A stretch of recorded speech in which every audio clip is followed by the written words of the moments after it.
Well, hello again.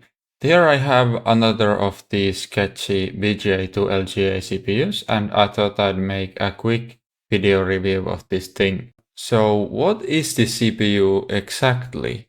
That seems to depend very much on who you ask. It's being advertised as a 10th gen CPU, but as I understand it, it's something between the ninth and 10th generations. Anyway, it's 8 cores and 16 threads. The same CPU is being sold in two variations, one without the IHS and one with it. I ended up getting the variation with the IHS this time because these are a bit easier to work with. The ones that have the bare CPU core are a bit easier to damage. As a good example, this CPU that I had here before, I think I broke it by installing a snap-on radiator. The IHS version of this CPU uses the normal CPU socket, so I have to replace the special socket of the earlier CPU with the normal one. Even if you have the normal socket already on a board, with the CPU you have to remove it to put these small plastic washers under the socket. And then the installation of the CPU itself, which should be straightforward because this is a normal socket. That does not sound good. This feels like way tighter fit than with a normal CPU. Probably they should have used just a bit thicker washers. If you look at the CPU, the part that's towards the top of the case is under the bracket, so I'm worried that it's bending the CPU a bit. Well, let's mount a cooler and see if it works. This cooler, I think, is the one that I destroyed the previous CPU with, since this has these push tabs that are used to mount this cooler. It's dangerous to those bare die CPUs. But as this one has an IHS, I think it's fine. And well, it seems to boot okay. This is actually the same system I used to troubleshoot the QL2X CPU in my earlier video. I have Bazzite currently installed here, and if I launch the settings, I can see the CPU as a 16-core Gen 1 Intel CPU, which is really not shocking at all that it doesn't recognize this thing. Normally, to use these sketchy CPUs, you would have to flash the BIOS with a patched version, but I didn't have to do this since I already have patched this BIOS before, and it seems this has the necessary microcodes already. Interestingly, the CPU X software on Linux shows this CPU model as Xeon E Coffee Lake S Workstation, I think is what that stands for.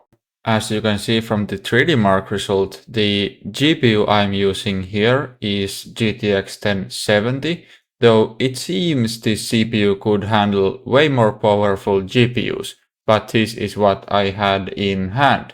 3D Mark benchmark was run in Windows, it doesn't yet support Linux. This BeamNG footage is from Windows and it's running from an HDD, but I wanted to eliminate the HDD from the equation as a possible bottleneck, and so I installed BeamNG on my Bazzite install, which is on a NVMe SSD. The 1070 seems to work actually great with Bazzite. I thought it would be kinda bad since it's not included in supported GPUs with the Nvidia's latest drivers. But let's take a look at this build. So normally this case has just normal RGB fans, but I had some light bars laying around and I replaced the RGB fans with this, and this has just normal to old case fans. I think these are Nidec Gentle Typhoon fans. and I've moved them to the other side of the fan mounting bracket so that there's actually some airflow. Since the Gigabyte motherboard has these red LEDs, I have the RGB lights currently on this red pattern. Since these €50 1070 sagged white mats, I have this PCIe slot cover acting as a support bracket. I have currently two NVMe drives here. One is with this adapter and it has the Bazzite installation, and one has Windows installation. But yeah, I think BeamNG benchmarks on Bazzite is what I was going to do. Here I wanted to create a scenario where it's not too much bottleneck by that 1070. So I'm using low settings mostly here, and this game usually is quite demanding on the CPU. So especially when there's traffic and other cars, it gets quite taxing for the CPU. Here though it's running very well, 80 FPS maybe average, and yeah, the CPU seems pretty great.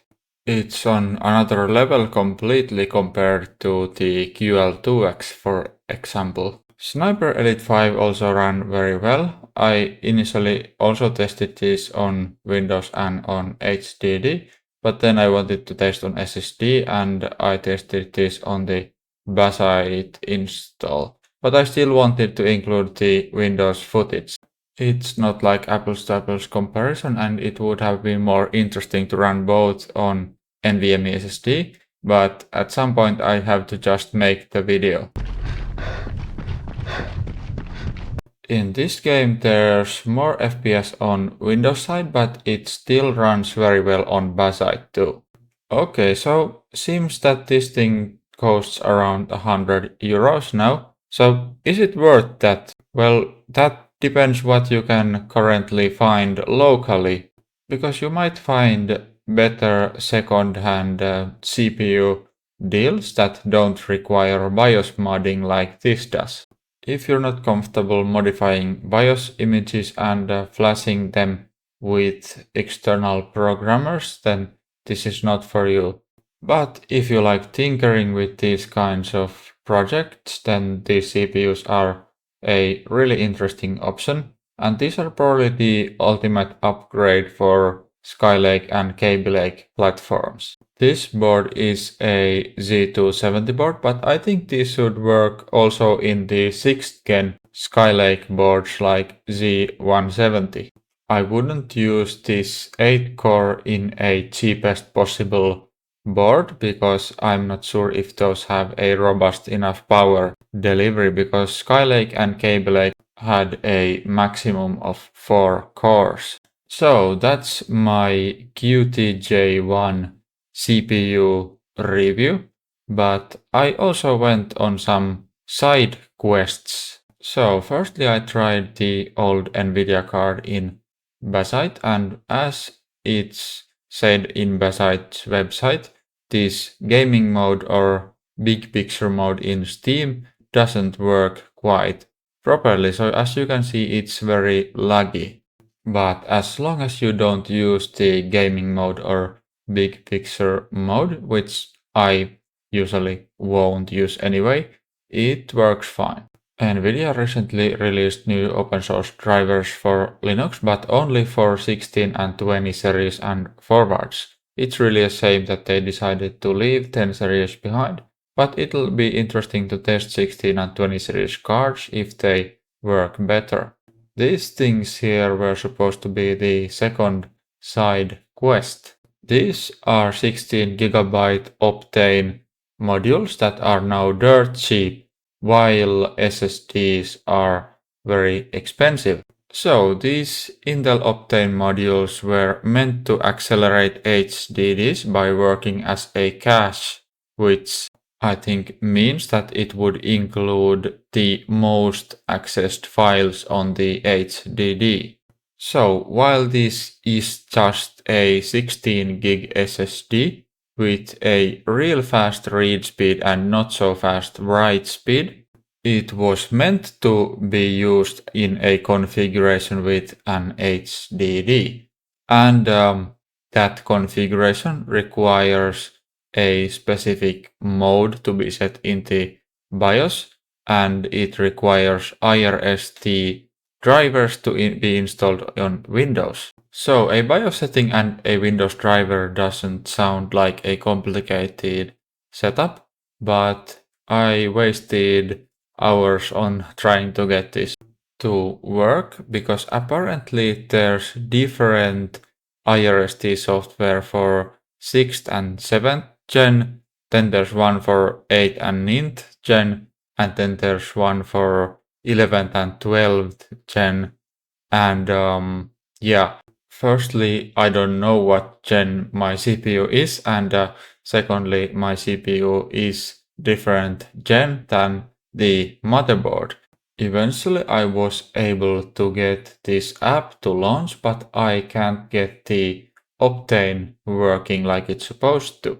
Actually, after this, I tried setting up Optane on a Skylake board and official Skylake CPU, but I just couldn't get it to work. So now I'm not sure if the 6th and 7th gen Optane support works with Windows 11 at all.